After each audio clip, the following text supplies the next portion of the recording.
Hi, I'm Christina. I'm Maya from Book and Dreams, and welcome to a new video. So, as you can see, today we have a new review for you, and that is for the book A Town Called River by Igor Rendić.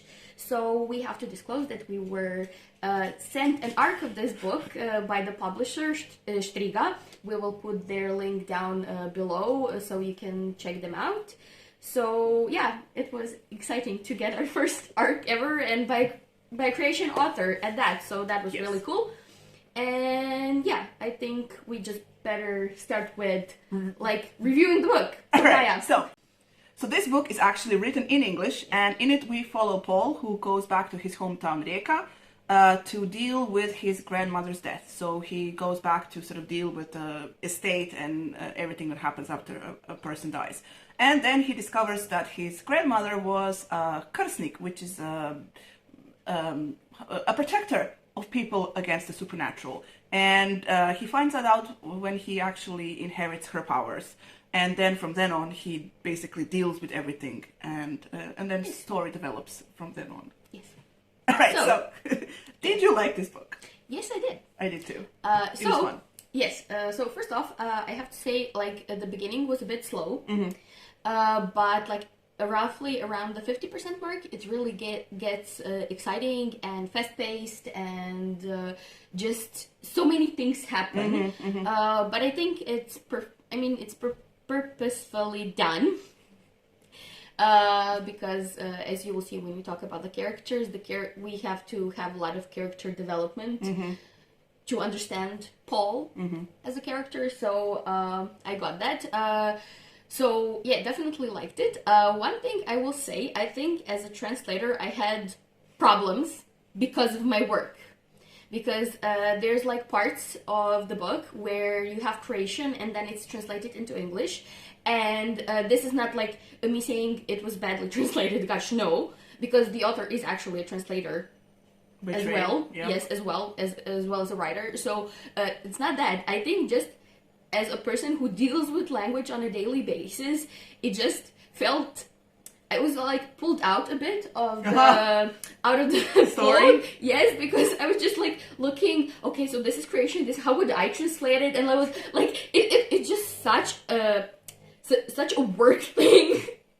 But it was there was more of that in the beginning, so when it kind of it was less as you get along and actually learn the words. I think English readers would find it very interesting because there's food, drinks, that are translated or explained and so on. Or explained, mythology. I loved, as a creation, I had a bit of a nostalgic feel because the character talks about cedevita and burek. These are a drink from Croatia, and food here, and it felt very nostalgic to me, which is really fun. So yeah, that was that was again, this is not a book thing, this is a me thing. So I read a lot of urban fantasy, and I really enjoyed this book. The first half was slow, but what kept me reading, I usually when the first half is slow, I usually give up and I don't care. But in this book, there was lots of Slavic mythology, which I know nothing about. And I was just reading because it was very interesting, building on this mythology and explaining all the different parts of this sort of supernatural world in Croatia, in the Balkans and whatever. And when we got to meet, Paul has a domboy, right? Is that how Domboy? So basically a good spirit of the house that helps him with the housework and stuff. And when that character appeared, I was sending her message, oh my god, he has a thingy, I thought that was Russian. And she was like, it's Slavic, we're Slavic, they're Slavic, everybody's I'm like, oh yeah. I have no idea. I don't know anything about our mythology, and this book definitely piqued my interest. I was like, oh, I'm gonna have to read Ivana Brlić-Mažuranić again, and all her because she stories has from the long ago Domovoy in some of her stories. Yes. So yeah, that was it piqued our interest actually, for our own mythology. Yeah. See, I was just thinking about how we usually go outside of our culture for different kinds of things. We never look inside. So this is really, really cool, a book just to sort of if you don't know anything, like I don't, to sort of learn about the mythology of the place where you live. I mean, seriously. Yeah. I also wanted to mention, I forgot one thing to say. You have it written down later, but I think we can say it here. So the story takes place in Rijeka, which is literally translated as river into Croatian. And I've been to Rijeka a lot of times, and I actually love the city. Yeah. I've been once, she was 15 years ago, and I went to the bus stop, and that's it. Yeah, but I've been a lot of times, and to a lot of places that are actually mentioned in the book, and for me, that was really, really fun. There was, like, one point in the book where, I'm not gonna say what it was, because it would be spoilers, but it's really awesome, where they mention, like, this one part of town, which I really like, and it was like, oh my god, I can feel being there! Like, I imagined myself being there and looking, like, searching for, like, whatever was happening, like, and it was so good. I loved that. Yeah. I have to say, that was really good. So I just wanted to mention before we get into the characters and the other stuff. So this story is a typical urban fantasy story. It has its elements and its tropes. But it is still original with some of the creatures in it and different kinds of characters. So definitely an interesting beginning to hopefully a series. This will be a series. Yeah. This is a really good book one of a urban fantasy series. I mean, it felt like a setup to something. Like it feels like the story is gonna just get bigger. Yeah. And if we're contemplating on the monsters that were in this book, I'm actually pretty afraid what would happen next, because some of the monsters in there were really, like, I don't know. Scary. I wouldn't like to meet them. Definitely not. Yeah. The most interesting thing I found about this book is our main character, Paul, because usually when you read urban fantasy, our main character is always someone with powers already. Someone who is comfortable in this world somewhat. That is, they know their powers, they know their role in the world that they are in, and they know the layout, they know everything. But Paul, coming into the story, basically knows nothing. He's like a Jon Snow here. He has no idea what's happening, and him finding out who he is, what are his powers, has some general knowledge of the mythology, but he learns as he goes. This was a very interesting sort of way to write this character, because you don't see it a lot in urban fantasy. Usually, Harry Dresden knows he's a wizard, what he does. Kate Daniels knows what she can do with her magic and her mercenary powers, the same as Nevada with her magic and so on. And they're quite advanced already. Yes, everybody that you mentioned. And here we follow Paul from the beginning, so you can basically follow along. You follow along with him, and you think about. Well, I was thinking about well, how would I react in this situation? Why isn't he more angry about this? Why isn't he doing this? I know he could have been more. I would have been more angry about the whole thing. Why is he, basically letting this Katrina, what's her name? Katrina basically tell him what to do and what he should like. He also dealt with everything internally. There wasn't a lot of talking. He spoke when he knew what he wanted to say. He wasn't just spewing out his emotions and, creating unnecessary, drama or conflict. He was basically internalizing everything. And he was there was one point when he was he was talking about whether he would stay in Croatia or not, in Rijeka or not, to be a Krsnik, how to say this in Croatian, not in English, to be a Krsnik and to protect the people. And he was internalizing, I should leave. Can I leave? I don't want to leave. Well, I am a person. I have my own feelings. And he was recognizing I am being an asshole about this. Let's talk to Katrina about and so that was kind of interesting for me. Okay. Anything to add? No, basically she said everything. In addition to Paul, as we said, we have a couple of side characters. First one being Katrina, and the other two being Perdida and Victoria. Perdida and Victoria are witches, and Katrina can see and talk to ghosts. Yes. So we have, besides Paul, who is a Krsnik, other, are they supernatural beings? No.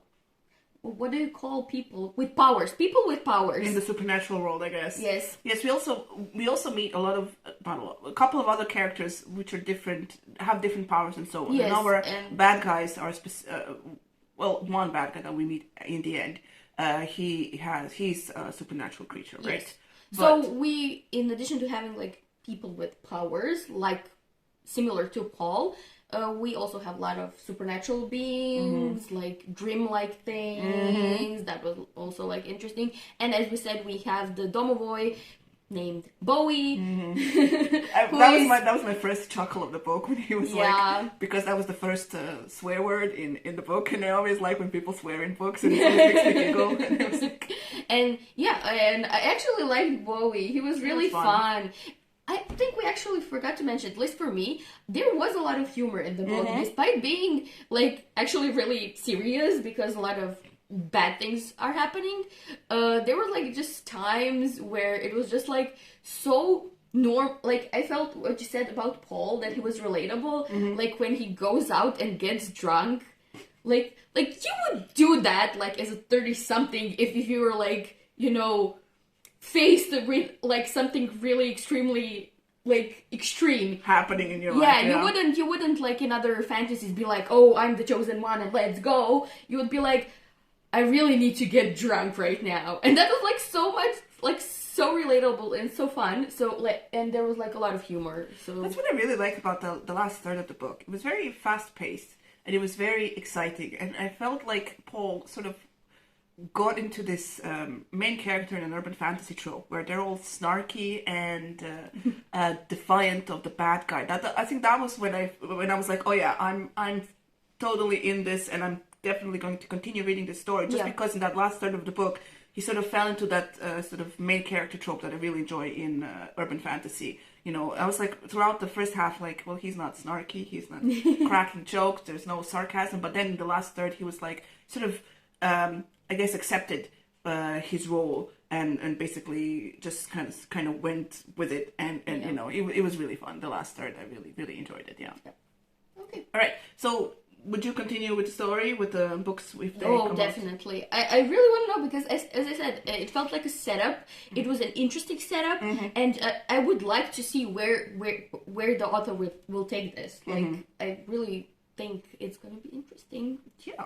And I actually gasped at some point. I usually don't really react all that much lately, because I'm in this weird reading mood. But this book was like, I was just telling her, when I finished reading it, oh my god, I want to read some more. And it took me a week to read this because I had a hectic work week, and I was kind of in a very weird reading slump when I read things, but I didn't really enjoy them. But after reading this book, I was like, oh my god, I'm so pumped for reading. Let's go read stuff like this. So I just want to say in the end, I would recommend this for people who have been reading urban fantasy for a little while and fantasy stories, but also for people who want to get into this genre. This is a very good sort of start book for the urban fantasy genre because it's not like full on, like with all it doesn't hit you full on with all the magical creatures and the magical world and everything, because it's set in contemporary time and with, you know, mythology elements put in. Yeah, I totally agree. I mean, I don't read as much urban fantasy as Maya, for sure, and I've read only like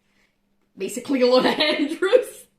So basically I consider myself a beginner, and at first I literally sent Maya a text message like, is this urban fantasy? Because it was such a familiar setting, like Rijeka, and I'm so used to like being, you know, something out there, apocalyptic or some shit, like something happened and there's like this almost like a whole new world. And for somebody, I think, who maybe just wants to get into urban fantasy or fantasy, like this is like a good starting point because it leads you from like something you know into the unknown, and you get to know, as Maya said later on in the book, like the tropes and everything. So I think it's just really, really good introduction for fantasy, urban fantasy. Yeah. That is our review for this book. We will leave the link to the author, to his Goodreads page and the book and stuff, and you can check out the publisher. They also have a bunch of other genre-specific stories out there down below in the description box, along with all our other links, so please do check them out. Please like, share, subscribe, press the bell button if you want to get notifications whenever we post new videos. Thank you so much for watching, and we will see you in the next video. Bye! Bye.